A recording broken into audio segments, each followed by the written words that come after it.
Now, today's speaker, Álvaro de Rújula, is probably very well known to most of you. First of all, because he is not only a member of the CERN Theory Division, but also of our own Institute of Theoretical Physics. So here he is at home. And second, because he has, during the last years, he has contributed a lot with many informative videos to the IFT YouTube channels. Now, Álvaro is from Madrid. He was born and he grew up here. He studied at Universidad Complutense de Madrid, where he got his PhD in 1968. And then he moved around Europe with visiting positions until 1972. He visited France, Italy, and in particular CERN. Then in 1972, he moved to the United States with a research associate position in Harvard, which was very soon converted to a full professorship. And he remained in Harvard until 1977, when he became permanent staff at CERN. Now, to my knowledge, CERN is the dream of any physicist, but very few people can really reach this goal. So he remained at CERN until 2009, when he retired, and on the same year he got affiliated to the Institute for Theoretical Physics. Now, there is no doubt that Álvaro is one of the great physicists of our times. He has both a deep understanding as well as a broad vision in both particle physics and astrophysics. And today's colloquium will cover the field of astrophysics, in particular gamma ray bursts and cosmic rays. Thank you very much, Álvaro. Thank you for the introduction and the invitation. Now, I'm going to start by, you must be wondering what CERN wanted to be its two main characteristics or missions. The first one was the construction of one or more international labs for research in high-energy physics. It didn't succeed, it only constructed one. And the second was work in the field of cosmic rays. And since I have worked at CERN for so many years, I also, on occasion, work on cosmic rays. Now, my talk will start, like everything these days, with a few commercials. And so the true talk will start in about 5 minutes, or 5 transparencies. Now, what you see in here is a quasar. A quasar is a gigantic black hole. This one is called Pictorius, or Pictor. And black hole eats matter from its surroundings, and when a torus of matter around it falls into the object, it spits two opposite balls of something. And we don't really understand how black holes truly operate, and in particular, we don't understand how they spit these highly relativistic blobs of matter. Highly relativistic means, for instance, that the size of this series of blobs till it stops and spans is twice the size of a Milky Way. So this is a rather powerful cannon. Now this is a picture of the same object where you see two lines are drawn by the people who took the picture because they want to convince you that this is a conical ejection. This is characteristic of this field. They try to convince you of what they have as a prejudice. But if you erase the two lines, it doesn't look at all like a cone. It looks like a series of objects that do not significantly span sideways. So it's not a cone. Now, there are imitations of these black holes in our own galaxy. They are called microquasars. This is one of them on the upper right. And what you see as a succession of things in here is that it emitted two blobs of matter in opposite directions, and sometimes you see them and sometimes you do not. Time is going down and angular distance is going horizontally. And in here is where you have seen these objects, which I will call cannonballs, as they proceed. And again, this is well understood observationally, that there is a disk that is emitting X-rays being fed by a companion, a satellite star to this small black hole. And when that disk collapses into the black hole, two objects are emitted in the opposite directions. This black hole is a little one by cosmological standards. It has about 9 solar masses. And it is observed that these things that it emits are made of ordinary matter. That is to say, you see lines of the atoms that constitute these things. Now, this that you see in here is an image on the right, radio image, and a reconstruction of this image on the left of none less than the supernova 1987A, which was the one that we observed simultaneously in light, as in here, but also in neutrinos. It's the only time we have seen neutrinos from a supernova. And you see also supernova in the middle. It emitted two things that I shall again call cannonballs. And this was done by two colleagues of mine at Harvard, taking this picture. It's by Ninson and Papaliolios. And these two cannonballs were emitted at the same time, and they are both traveling almost at the speed of light. But we see one very much further than the other. That's a relativistic distortion called a super velocity apparently faster than light. And we'll see that in detail. So astronomical objects emit cannonballs, and you're supposed to buy this fact because it's not a fake. These days one has to insist on what is and wasn't a fake. And this is where the commercials end. Now the first female treat is gamma ray burst. It turns out to be quite trivial for a particle physicist, and it's almost uninteresting in its enormous simplicity, except sociologically. Sociologically, it's more interesting. Now, burst is generally translated in Spanish for gamma ray burst as explosiones, but that's precisely what they are not. They are much closer to a ráfaga, like a series of bullets emitted by a machine gun. So this is to tell you about the direction of the duration of gamma ray bursts. First of all, they are cosmological, as it says, if I can point. Well, that's too ambitious.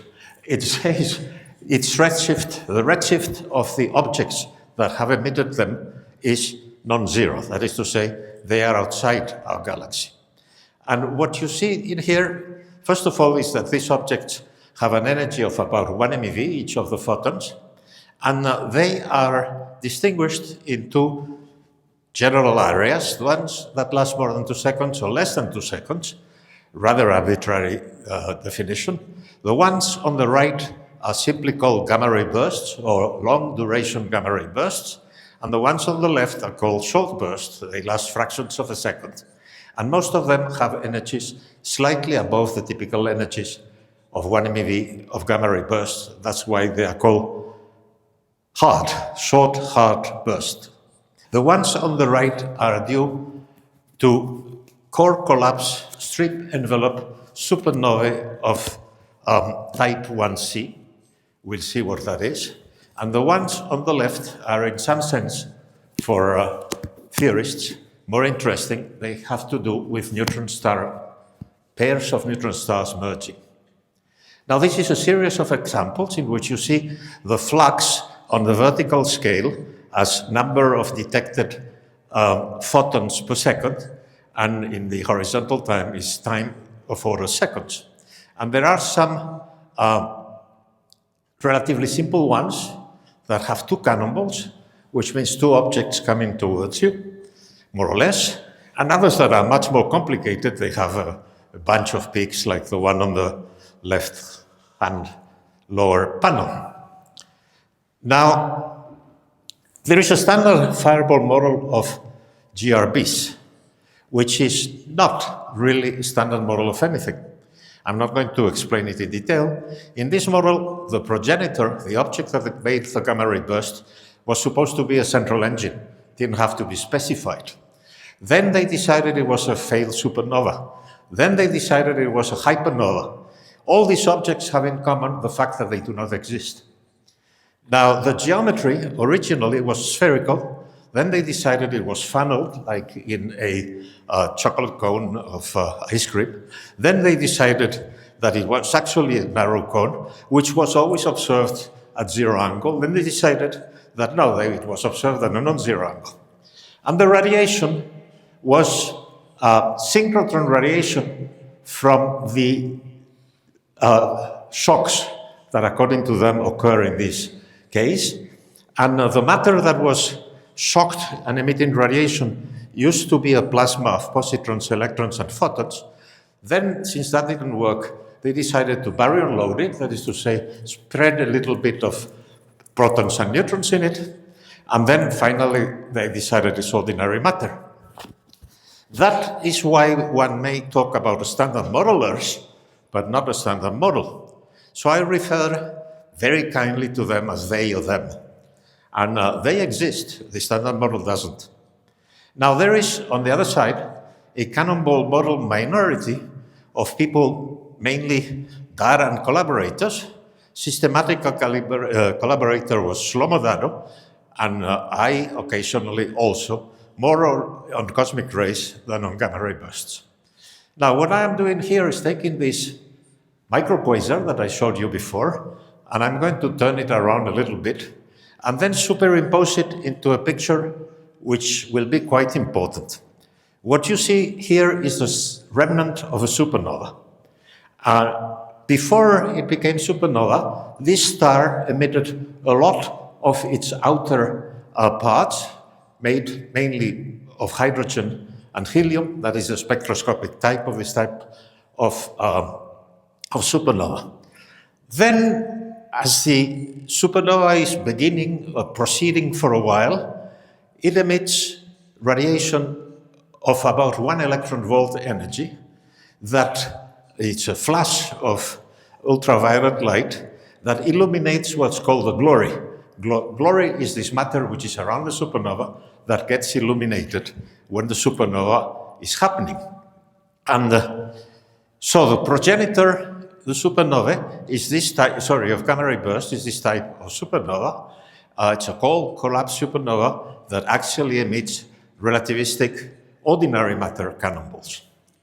And the glorious light is inverse Compton scattering, scattered by the electrons in the cannonball, and that's a gamma ray burst, as we shall see in very much detail, because everything, if you have digested what I said so fast, from here onwards is downhill.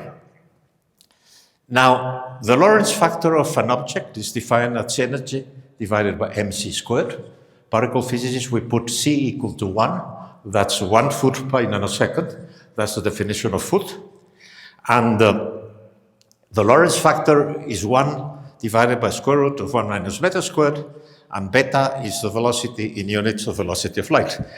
I suppose that most of you are very familiar with this. I'm just expressing the fact that I'm going to use the same notation that everybody uses in this field. So we have a cannonball which contains protons and electrons, and the electrons in the cannonball are carried by the cannonball, and they have Lorentz factors, which are their energy divided by their mass. And they, moving commonly with the cannonball, they have the Lorentz factor on average of the cannonball. And then they hit these photons of the glorious light that have an energy of about 1 electron volt, and they boost it up by what's called inverse Compton scattering. This is Compton scattering.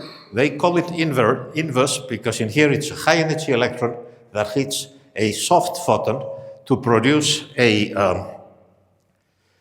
higher energy photon and a recoiling electron.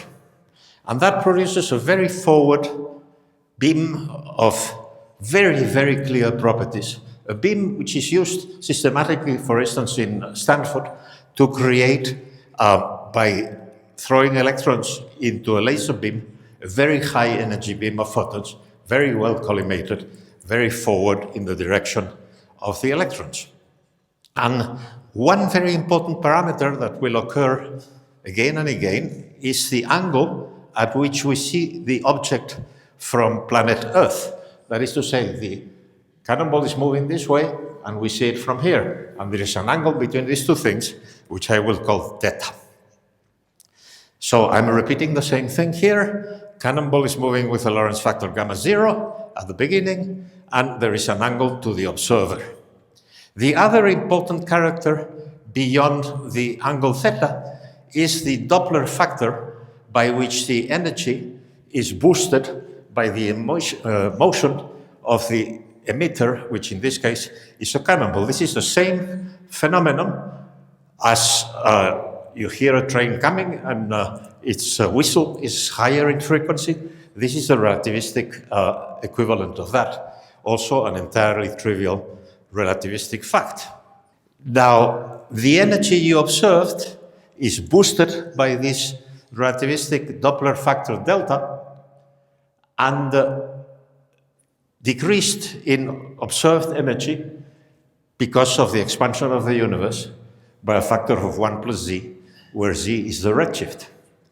Now, these things are extremely extreme. For instance, if you observe a gamma ray burst during 1 second, then you may ask, how long did it travel in the supernova rest system, the object that emitted it? Well, it did travel gamma delta divided by 1 plus z times the observed time.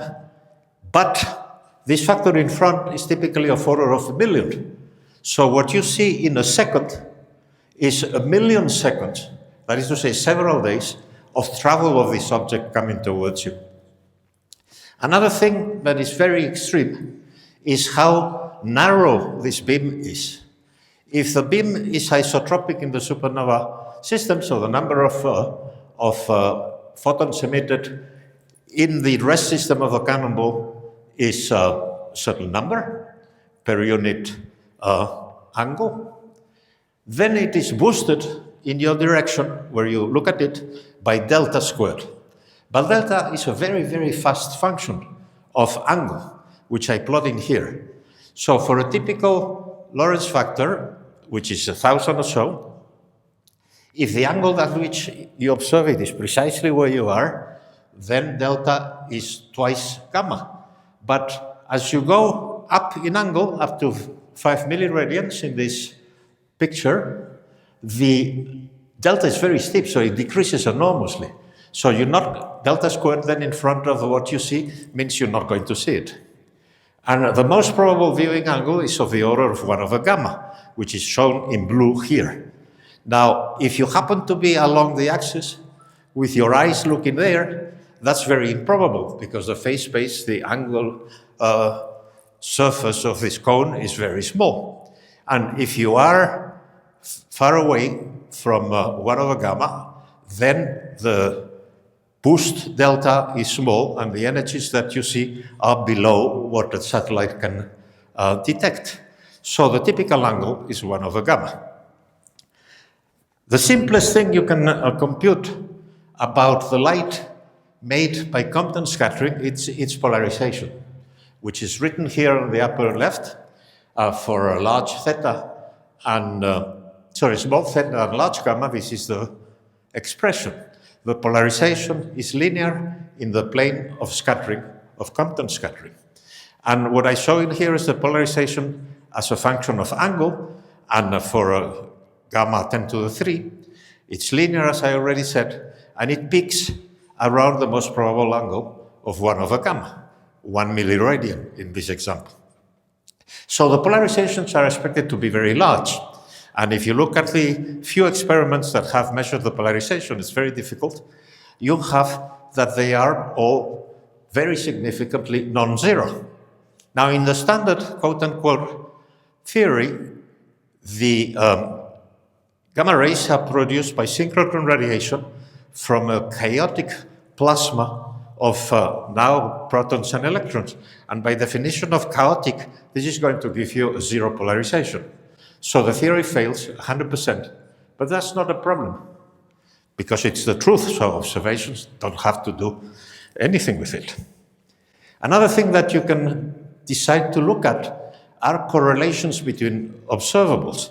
as if the most important variable in distinguishing one event from another was the angle. And this is simply relativistic kinematics.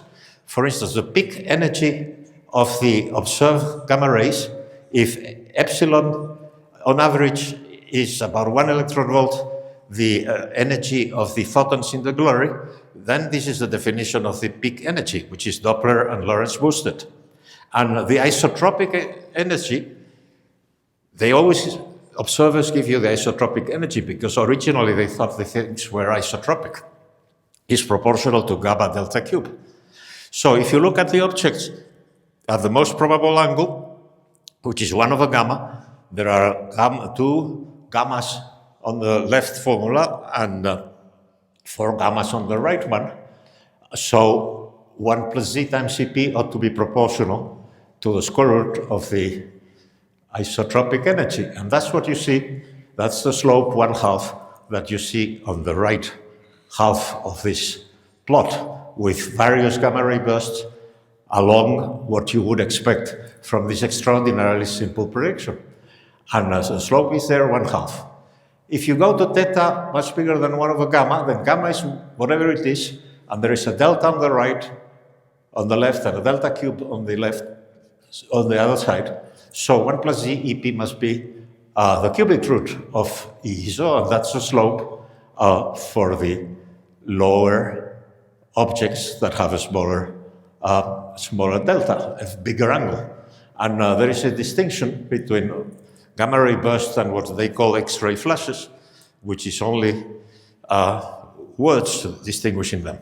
And there are like this, something like 20 different extraordinarily simple correlations that you might study.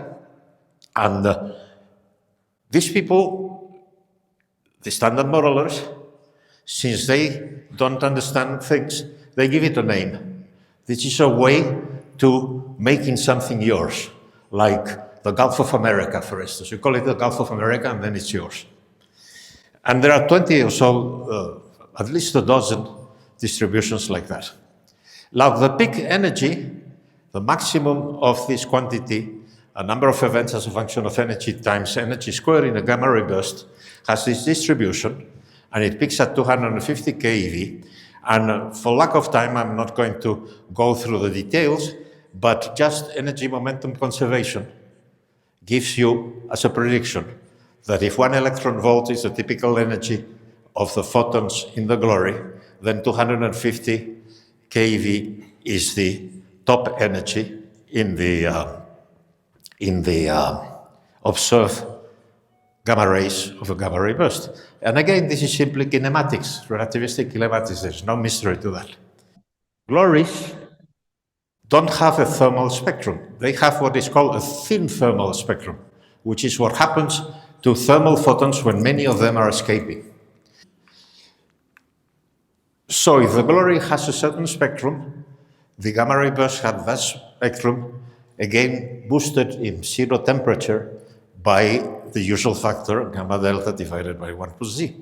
And this gives you a 1-parameter explanation of the shape in energy of the spectrum of the gamma rays of a gamma ray burst. And the upper one is the CB model spectrum, and there is also called a band spectrum. It has a name, but that's all it has, because it's a 3-parameter arbitrary function that people in this field decide it's their spectrum. There's a story about a Swiss student here, but it's so sad that I won't tell you. At this moment, you wouldn't believe it. Now, a cannonball is an expanding plasma of ordinary matter, and 1 cannonball corresponds in your direction, is roughly in your direction, is what you see as a gamma ray burst. And here are 2 very simple fitted expressions from a cannonball model for what the shape as a function of time of the number of gamma rays is. And something that I haven't told you, mainly because I forgot to say it before, is that the typical cannonball mass extracted from observations is 1/10 million of the mass of the sun. So these are, from the astronomical point of view, very, very little objects. And with this mass, they have a number of baryons or a number of electrons of order 10 to the 50, which is very small by star standards, and a Lorentz factor of 10 to the 3, that already said. Now, the shape of a pulse is also very simple to express, and I will again not go through the details because of time constraints, but the important thing is that this is just an expression expressing the properties of the light that is being scattered by electrons to produce the gamma ray burst. And it has two parameters. One is the place where the glory starts disappearing because it has a photon density or a mass density that goes like 1/2 distance squared from the center of the supernova. And the other one, called delta, is the point where the following happens. At the beginning, the electrons are so close to each other within a cannonball that only the front ones are sufficient to Compton scattering all the photons that they find. So the thing is not transparent. But then it expands, it becomes transparent, and then all of the cannonball all of the cannonball's electrons start being operational. And that gives you a very simple expression that works beautifully. It's not understood in the standard model. That's why it has a name. It's called fast rise exponential decay.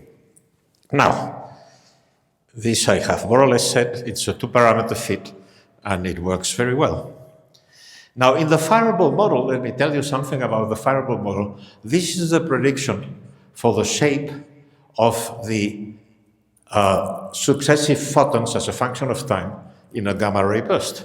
You can see that this is pretty ridiculous as a prediction. It is never compared to data because that is unnecessary, because they are right. So they managed to publish this with absolutely no problem. Now, why is that possible? Well, that was figured out by Eddington long ago, who said, never trust an experiment unless it has been confirmed by theory. Now, in this field, it's never trust an observation until the standard gamma ray burst experts have confirmed it. So that was true because yes, as they say in Spanish, porque sí. Now, I've been talking about the gamma ray rays of a gamma ray burst. There is something which is called the afterglows, and it's a longer wavelength and much longer duration emission of light that goes down to radio, and that's observed for a very long time, like years in some cases. So you have a Cannonball model in motion in a galaxy, and the gamma ray burst is so extremely intense in its path that it ionizes the interstellar medium 100%. So the Cannonball is going to come through a interstellar medium matter which is ionized. Now, if you look at it in its stress system, the Cannonball, it is expanding by assumption with the speed of sound in a relativistic plasma, which is c divided by square root of 3. And as it is expanding, it becomes very fast transparent to the protons of the interstellar medium with which it is colliding. So they are irrelevant. And what happens to those protons and other particles is that the Cannonball, as we shall see, has a magnetic field, a chaotic magnetic field, which scatters the incoming object, a nucleus of charge Z and mass number A, spends a while in the Cannonball and is re-emitted more or less isotropically, and that's a cosmic ray. So we're beginning to see a theory of cosmic rays. And an electron has a similar fate, and it comes down, it's a cosmic ray electron. Except that the electrons emit much more radiation in a magnetic field than protons do, and the radiation of the electrons is the synchrotron afterglow. Now, the energy density of the field, we assume successfully that it is in equilibrium with the kinetic energy density of the objects that are coming. This is what happens in the galaxy. In the galaxy, the energy density of the magnetic field and the energy density of cosmic rays happen to be precisely the same because they are in equilibrium with each other. So, a cosmic ray is oozing out by diffusion, and that exerts an inwards pressure on the ball. And if you are very optimistic, you can compute how that slows down the expansion of the cannonball, and it turns out that it tends to a constant. I'm not going to explain this in detail either, because that's particularly hard to believe. But it happens. It happens in the observed ejections of super big gamma black holes, that the thing doesn't emit, doesn't expand sideways. Now this is a picture of Baron Munchausen, one of our referees, when he read things like the one I am telling you, said, this is almost like Baron Munchausen. Now, he was educated, it's quite exceptional. And Baron Munchausen was a real, but also imaginary person who invented totally unbelievable stories, most of them having to do with his mastery of cannonballs. So that's why this connection with Baron Munchausen is not entirely stupid. Now here we see Baron Munchausen and some of his cannonballs on a super large black hole. What will you do when you have a bunch of incredible assumptions like the ones I just gave you? Well, first of all, this is a picture of the audience when I am about 1/3 through my talk. And what you do is compare it with observations, of course. And this is what I am going to do. Somehow I jumped to transparency. Now, as I saw before, there is an afterglow, which is synchrotron radiation from the electrons captured in a cannonball to lower energies. This is an expression of how the Lorentz factor of a cannonball diminishes with time as it is eating the matter in the galaxy that it is flying through, and it's characterized by a time, which is written here. It has to do with the baryon number of the cannonball, n, small n, the density of the interstellar medium, and r, the maximum radius of the cannonball. And with this information, you can compute what's called the spectral energy density, which is the energy flux in terms of frequency. It's frequency times number of events, number of observed photons as a function of frequency, which is observationally a power law, depending on the frequency, a power law that agrees with what is expected in the Cannonball model, by the way. And with this information, and if you take beta, the spectral shape from observations, you can predict the amount of light as a function of time and frequency emitted by a flying cannonball. And these are some very old examples. In the left upper panel, you see the fireball model fit. This is energy per cubic centimeter per second versus time in logarithmic time in the fireball model. When you don't understand something in astrophysics, you fit it with a power law. So this is what they did. And you see the Cannonball model was quite different, fitted also very well, but so tremendously different. Now, this particular gamma ray burst, 98 is the year, 4 is the month, 25 is the day of the month, was associated with a supernova and will play a very important role in the talk. And here I show the X-rays fitted in the Cannonball model. And this is some other Cannonball model fits to later, analyzed much later than the previous ones. Now, when a satellite called Swift discovered that this thing on the lower right is the typical shape of an afterglow as a function of time, here in KeV range. They gave it a name. It's called the plateau and the canonical afterglow. Of course, it has nothing of canonical since it was predicted. And here you see the inverse Compton scattering of the early gamma rays, and then at lower energies in X-rays, you see the afterglow of the thing traveling in. This is, of course, a very important question. What is it that makes gamma ray bursts? And I'm going to give you a spoiler. It's a supernova, as in the Cannonball model. Now, there was this association, it's called, between a certain supernova and a certain gamma ray burst in the year 98. This object was very, very close by cosmological standards, that's its redshift, and it was seen at a very large angle, much larger than the typical 1 milliradian.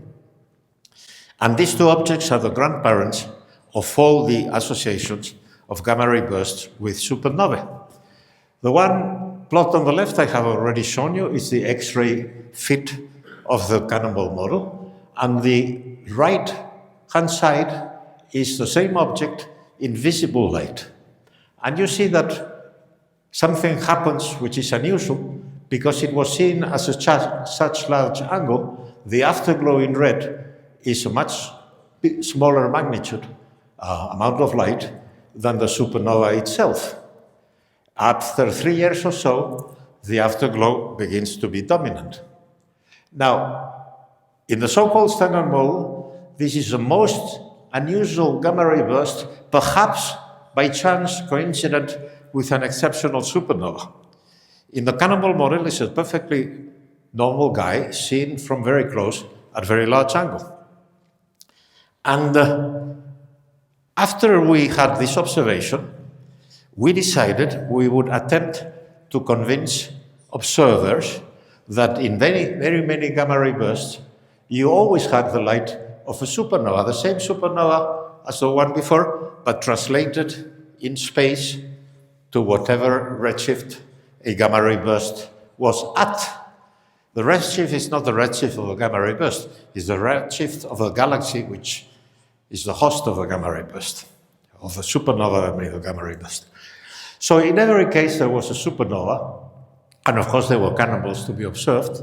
So we wrote to the observers, and all of them always answered, if we ask for time of observation with a proposal that it smells of a Cannonball model, it will be automatically denied. So they didn't want to do any of this. Observe it for about a month or so.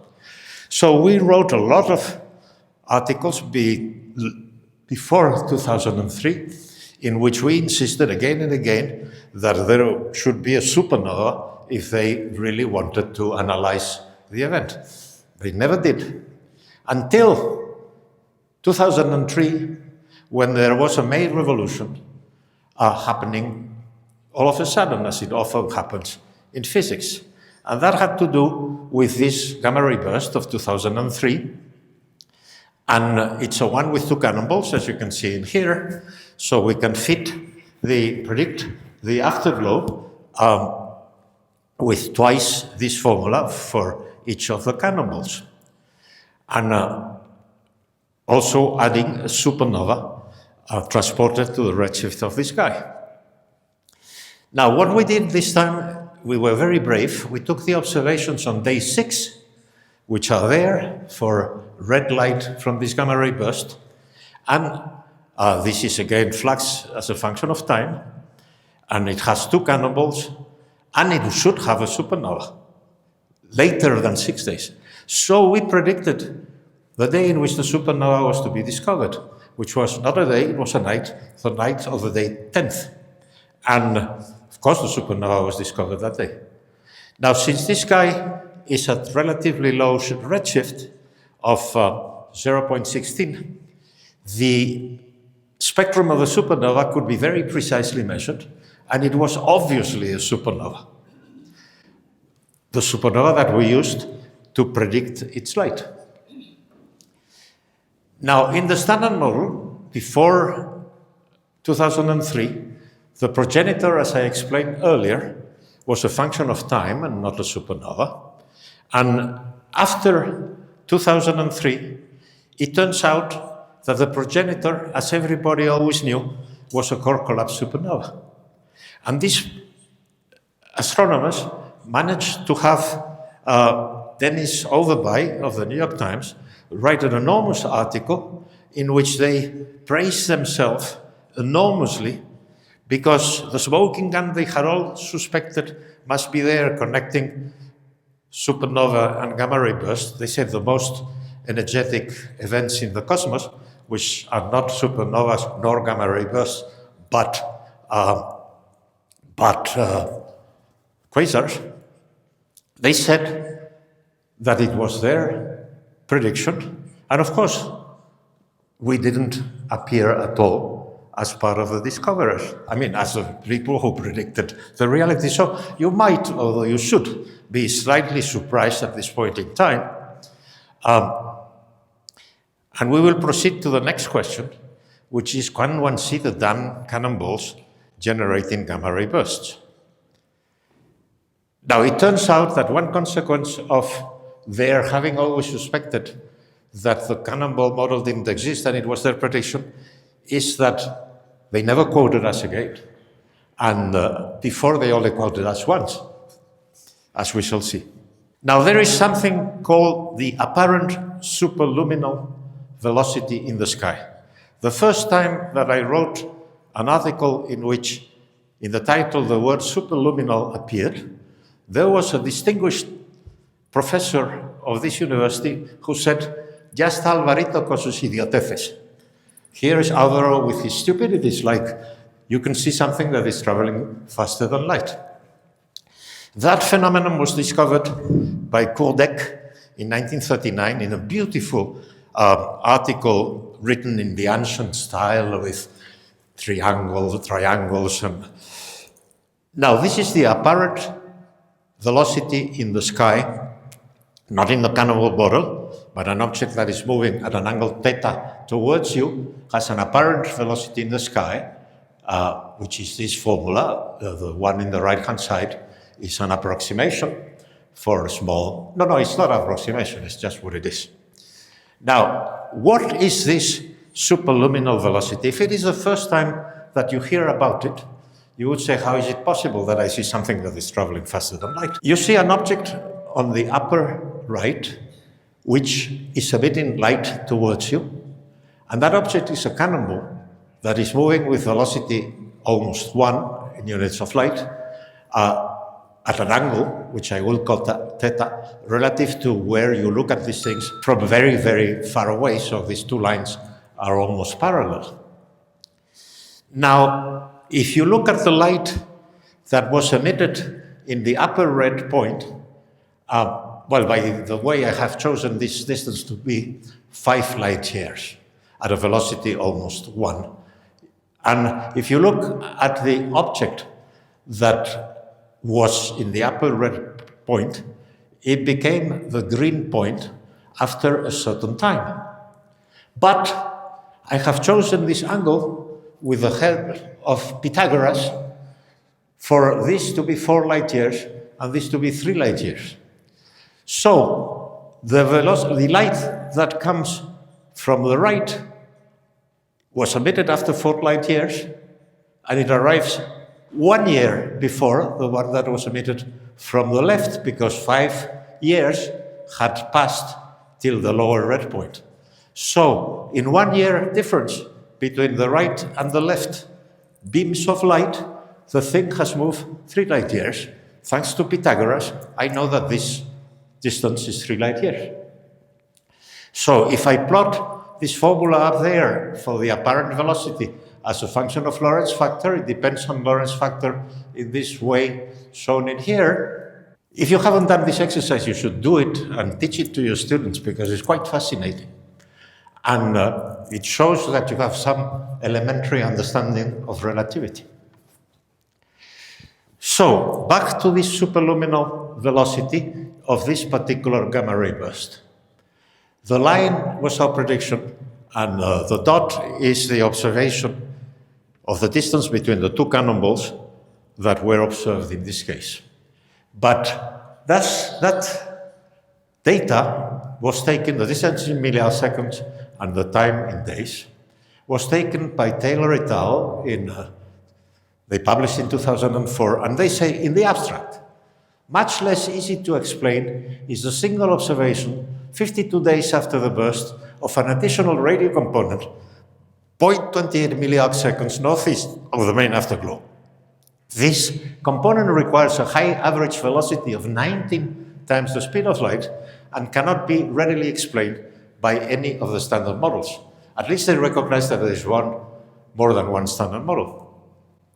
Now, the evidence for this, by the way, is 20 sigma, so they couldn't throw it away. But they decided on the basis of these observations that the CB model was out. And they didn't show the picture, the image of the flying cannonballs, because it was too obvious that this was flying cannonballs. So they didn't show it. So this I am repeating, the gamma ray burst and the afterglow.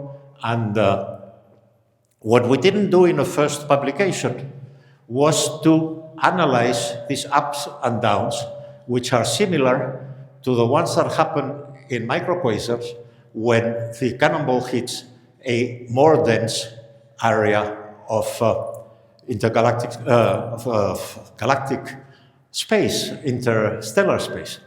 And when we fitted it, which was complicated, as you can see it, we had a new prediction, which was a postdiction, in fact, that agreed exactly and not approximately with our predictions.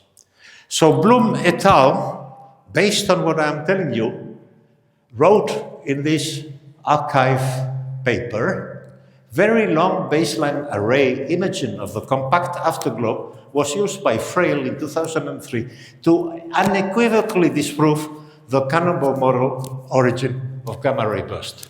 So something that was such a clear proof of the model was pretended to be an unequivocal proof against it. So, more so about these things in Overby's paper. Now you might say this is slightly surprising. What are the consequences? I've already told you. The model was never cited again, and we have even more difficulty now than we had then to publish anything having to do with the Cannonball model, because it was unequivocally disproved. Now, for some reason, this reminds me of this scene in here. When you see in the right, those that have the faith in the actual truth, that is a set of beliefs in the exact meaning, and on the left, we have a poor guy who had some evidence against the official truth. His name was Galileo, and this is a recent picture of the trial of Galileo. And it took the Vatican 359 years to accept that Galileo was right and they were wrong. So I'm going to have a lot of patience, also myself here, on this issue, because they will never accept they were wrong. Now, this is the status of the audience at the moment, and I'm going to tell you something which is much more interesting for the theorists and some of the observers here. And this is that there was a press release that for once was correct about a gravitational wave accompanied by a short Howard burst seen in 2017 and published much later. This was produced by a merger of two neutron stars, and the discovery was the first and last, unfortunately, observed event both in light and gravitational waves. Now, this is what the experts on the field, some of them said on this subject. Huge amounts of gold, platinum, uranium, and other heavy elements were created in the collision of these compact stellar remnants, unlocking the mystery of how gold in wedding rings and jewelry is originally formed. One of these guys says that there was 10 times the Earth mass in gold and platinum. Another one says it's only one Earth mass. But all this has in common the fact that none of this is an observation. All these are statements of what their prejudices are. They have no observational evidence for any of this. So this is interesting, facts that happen. Why? Which I suppose they get paid by the Department of Energy, or they used to, for making this kind of science, they call it. Now, these objects, as I told you, is a neutron-star fusion. That these fusions make short-hard bursts was decided, so to speak, by a lot of people long ago. And as you now know, this one was detected in gravitational waves and as a short-hard burst of gamma rays. The gamma rays are shown in here. They have a shape which is analogous to the one of gamma ray burst, except this one had one cannonball that you see in here. And in this case, the glory is not a glory, is the pulsar wind nebula, which is illuminated by at least one of these two neutron stars being a pulsar, very fast rotating. And all these things, we have an entire theory of this that fits perfectly well with observations. I'm not going to bother you with this much because you have already seen it once. But this is an important transparency. What you see in here repeated is for the approximation that the velocity is almost that of light, the apparent velocity in the sky of something observed at an angle theta. That is the theory, but there is also the observation on the right. Well, by the way, you see on day 75, the object on the left, and on day 230, the object has moved to the right. The object is, you may guess it is a Cannonball. Now, the observations are the following. This thing is at a redshift written in there, very, very close by. That corresponds to an angular cosmodistance of 39.6 megaparsecs in the conventional cosmology. The observed angle is 2.7 milliarc seconds, and the time difference is very easy to compute, is 230 minus 75. So you put these numbers in the red formula, and you get a result. The observed apparent velocity is 4 times the speed of light.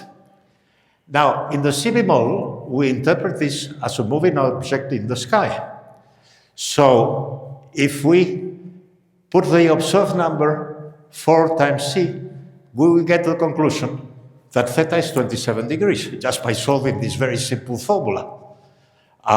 For sine theta or cos theta, it's 27 degrees. Now, it happens that from the observations of the gravitational waves, one can also extract the angle between the observer and the angular momentum of the binary system that merged. And that angle is mysterious. That angle is, come on. I've only been doing this for about 65 years, so you must understand that I am incapable of doing it.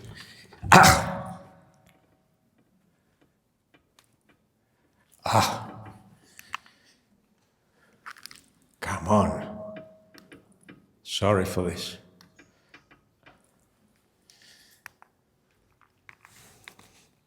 Now, the angle between the line of sight to the observer and the angular momentum of the binary object is measured to be 28 degrees. But if you make the obvious assumption that the cannonballs were made along the angular momentum of the thing that squeezed itself and threw them out, then these two numbers should be equal. They are. That's quite a success. Even he should be amazed. Now let's see the standard people's analysis. And there's a trap here for elephants of the same object made by Mr. Mully and collaborators. They have not one model. This is a standard people, so they have 6 models to start with. And they decide none of those models is correct. The model that is correct is a successful jet which is yellow, that drives a cocoon, which is red, through interaction with dynamical objecta that are blue. Now, you can admit that these people have a lot of imagination to say something, to see something like this. And, well, they are brave, so they make a prediction. This is on various frequencies, the observations and the theory. And you should see that after 100 days, these things should go up and up and up for a while. Of course, this is what was observed, has nothing to do with what they predicted. What did they do? Well, they are now at the 6th theory of how this thing happened, because every month or two, they have a new theory. Now, what you see in here is the same data, since they shall have the same shape for every frequency as a function of time, for the flux that you observed, you can superimpose all the data in one curve and fit it in the Cannonball model with this dashed line. And that corresponds to constant density. But suppose the thing comes out of the galaxy and hits a density that is decreasing like 1 over r to the center of the galaxy squared. You use the typical formula that we use to predict what happens, and what happens is that the thing should go down like it does in the right-hand side. But this happened to be a gamma ray burst, a short hard burst from a nearby galaxy, which is seen phase O, and it's seen that the merger of the two neutron stars occurred in the close by part of this galaxy as seen by us. So the Cannonball managed, because it was close to the end of the galaxy, so to speak, to see a frequency that was decreasing like 1 over r squared. Now, this should be what you do with this type of standard models of gamma ray burst and short burst. How is this possible again? Because in astrophysics, standard theories never die. Only their proponents do. And this is the status of the audience as I am about to finish my talk. Now, this is a picture of cosmic rays. I'm going to be relatively fast. And of course, you're not surprised if I tell you that one property of cosmic rays is that they are not cosmic, they are galactic. And this is a guy who discovered it, Mr. Victor Hess, who went up in a balloon close to Paris, trying to see how the radioactivity that he thought was coming from the Earth made a ionized effect, decreasing with height. But he found that, in fact, the level of ionizing radiation was increasing with height and not decreasing with height. He measured this with such apparatus in here. But when I gave a similar talk at CERN on this subject, they told me, you will be too technical, so you shouldn't explain how that works. So it's left to you how this complex apparatus measured ionization level. Of course, it wasn't Hess who discovered cosmic rays, it was Mr. Wolf, who, unlike Hess, didn't get the Nobel Prize, although he discovered them by simply going up the Eiffel Tower 1 year earlier.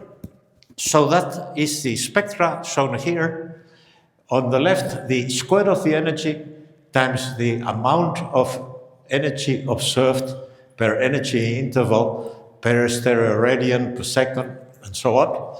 The energies are plotted in the lower part, in, I suppose, these are GeVs.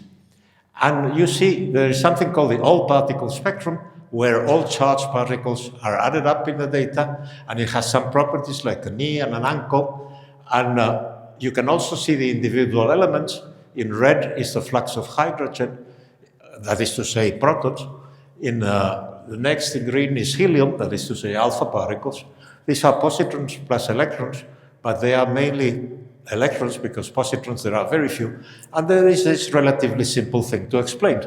This spectrum that goes much, much above what we can measure, energies that we can produce in this planet. Now, The Cannonball theory is a theory of non-solar cosmic rays, because the sun also emits cosmic rays. And it fits the normalization, the spectral features, the slope, the chemical abundances, all predicted by a single mechanism with only one parameter for the nuclei and one parameter for electrons. And this is how it works. Every 50 or 100 years, there is a supernova in our galaxy. It emits cannonballs that have a range of the order of the size of the galaxy. And these spit cosmic rays as they travel or when they stop. So the cosmic rays are brought home to you. And one question is then not only how many are made, but how long they stay in the galaxy before they ooze out of it. And that's called a confinement time. And in this theory, we don't have to talk about long-distance propagation or alpha waves or all these things that people in this field try to tell you about. Since the galaxy is traveled by something traveling at the speed of light in 10 million years, if there is a supernova every 100 years, I should make very, very many more. I should make 100,000 lines, but then you wouldn't be able to look at this. The flux normalization of cosmic rays we understand within a factor of a few. The extragalactic cosmic rays have a very large uncertainty, and as I will tell you, have never been observed. And another weak point is that the confinement and scape of the galaxy is studied observationally by looking at unstable particles made by secondary cosmic ray collisions relative to the stable ones, such as hydrogen. And that gives you a formula, which is a very rough formula, for how long a cosmic ray of charge Z and remains in the galaxy as a function of its momentum in giga-electron volts is about 20,000 years. And the slope of this simple parametrization taken from observations is a very rough 0.6. So if you have a theory like you have of the source of cosmic rays as a function of energy, then you have to add to it how long these cosmic rays stay in the galaxy, and that's this extra power e to the minus beta conf. And it's important to realize what I just said, whatever it was. Now, just to remind you, this is the way the cosmic rays are produced, coming into a cannonball and then diffusing out with some formula that is also extracted from observations. And this is, again, admittedly, totally Baron Munchausen-like, but how about comparing it to predictions? Now, suppose you have an element whose measured number density in the interstellar medium is Na. And then it's a very simple derivation, pure mathematics that I won't do. If these cosmic rays come out of the cannonball more or less spherically and they are boosted by its motion, then the spectrum of the source of cosmic rays as a function of its Lorentz factor depends only on its Lorentz factor, and the amount depends on the number density of these objects that are being intercepted. And it happens that this formula is very well parameterized, roughly, by a source spectrum with a slope in Lorentz factor 13/6, which is also something that you can extract analytically. So the prediction is that the flux of element A as a function of its Lorentz factor is proportional to the density of this element in the stellar medium times gamma 2 minus beta S plus beta confinement. It only depends on two quantities. Now, I repeat these things in here, and being a mathematician of great might, I do a change of variables into the energy instead of the Lorentz factor. This is a result of this change of variables. Now, experts in this field, observers in this field, like to talk about the composition of cosmic rays at a fixed energy. So at a fixed energy, the prediction is very simple. You should see an amount proportional to the interstellar medium amount times A to the 1.77. Now, the amount observed of element A relative to protons is the green line below, and above you see the prediction of Na times A to the 1.77. You see the prediction on the data, I don't know which is which. And you see that this extraordinarily simple formula, Na times A to 1.77, gives you the observed amount of the different varieties of cosmic rays. Now, that was for a fixed energy or a fixed Lorentz factor, but cannonballs don't have a fixed Lorentz factor. I have to integrate my results with the distribution of observed Lorentz factors of cannonballs, which is this one in here, which is extracted not from cosmic ray data, but from gamma ray bursts. Now I'm going to give you a very, very difficult physics exercise to do. If you have a ball, very massive, such as the Earth, and a ping-pong ball is going towards it at velocity b, and it happens to be reflected in the opposite direction, it does it with the same velocity v. But if you look at that from a point of view of the moving object, then an object that comes in and bounces on it comes out with a velocity 2v. That's called Galilean transformation. Now, the equivalent Lorentz relativistic case is a Lorentz factor gamma coming in. If the thing goes backwards with the same gamma in the rest system of the object, then in the moving system of the object, the maximum energy that you have is not 2 gamma 0, but 2 gamma 0 squared. That's called a Lorentz transformation, times the mass of the particle, and that would be the maximum energy of a proton. The maximum energy of the proton in here, you see it's approximately twice 1,000 times the mass of the proton, which is where this red line begins to end. But the shape of the red line is given by the observed distribution in cannonballs, in gamma rays, not in cosmic rays. So this is a prediction on the data.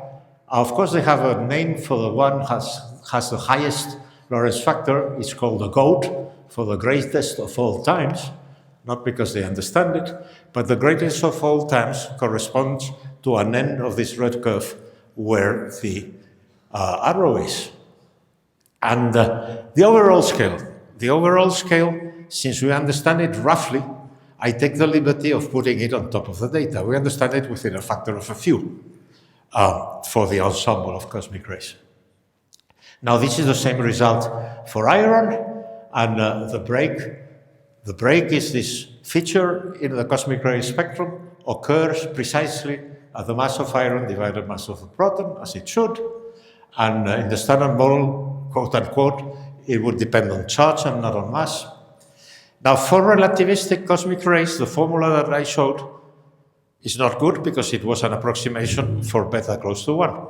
If you have beta different from 1, you can also derive analytically, with a little patience, not too much, the expression for what should be the spectrum of low-energy cosmic rays. Here is the example of protons and helium, and I have taken the liberty of normalizing the curves to higher energy data not shown here. So these are absolute predictions. There is no parameter in this prediction for the shape of the spectrum of low-energy cosmic rays.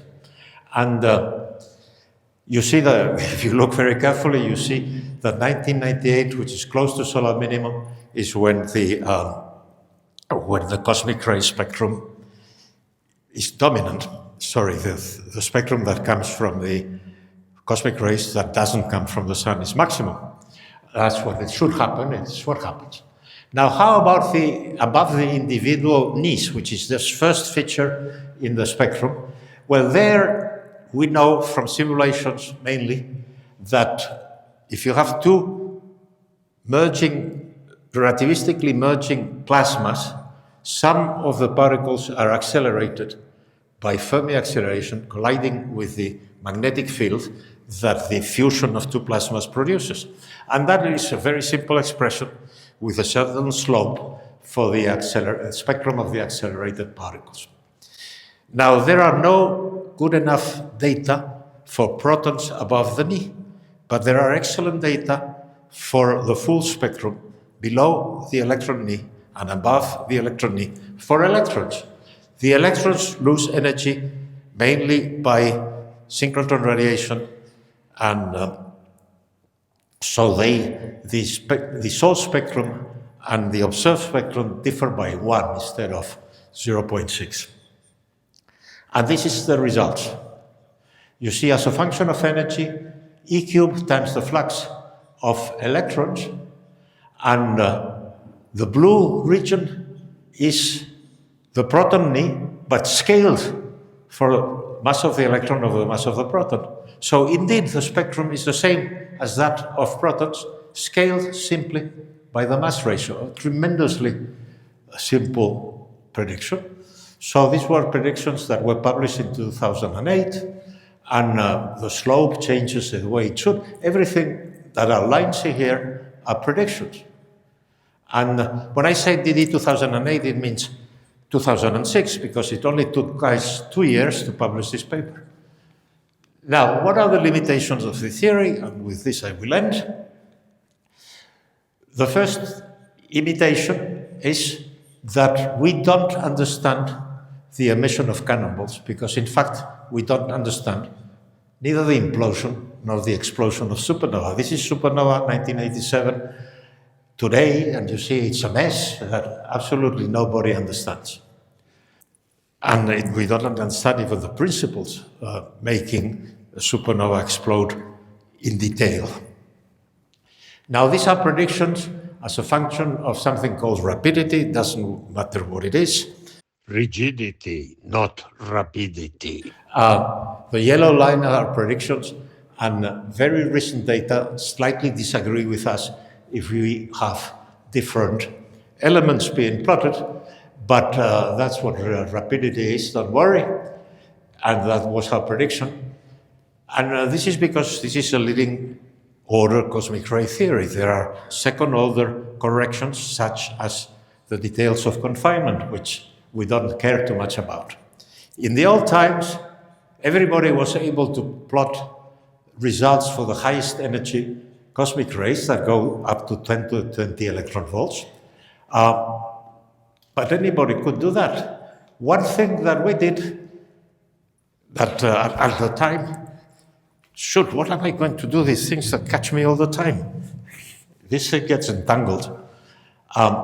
Is we predicted how the composition of cosmic rays, measured as the average logarithm of its mass number, changes with energy here in GeV up to the highest energy measurements. And we had this daring prediction that in the highest energies, they would see pure iron from the galaxy, not anything coming from outer space. Now, there were data at the time indicating that the composition was getting heavier, but there was no theory that explained that in detail, and moreover, no theory said that if you measured the maximum of the development of a shower of cosmic rays as a function of energy, or more so its variance, then it goes to iron at the highest energies, pure iron at the highest energies, as predicted. Now, this is the last picture that I show. This is a picture from an experiment at CERN where they measure the number of muons in events of cosmic rays. And you see, this is the number of events with more than 4 muons. Sometimes they see crossing the experiment, which is called ALICE, almost 300 muons simultaneously crossing, and they are able to measure this. It's quite an amazing feat. And what they say in their paper is one of the 3 models that they take into account reproduces the observed distribution, but only when assuming that the primary cosmic rays are made of iron. So, they are doing their job as well as I, understanding cosmic rays. And because of lack of time, I won't talk about the flux of protons, positrons, nor the high-energy photons in gamma-ray burst, no high-energy neutrinos that are not observed in ice cube and others. I won't even tell you about the standard model of cosmic rays.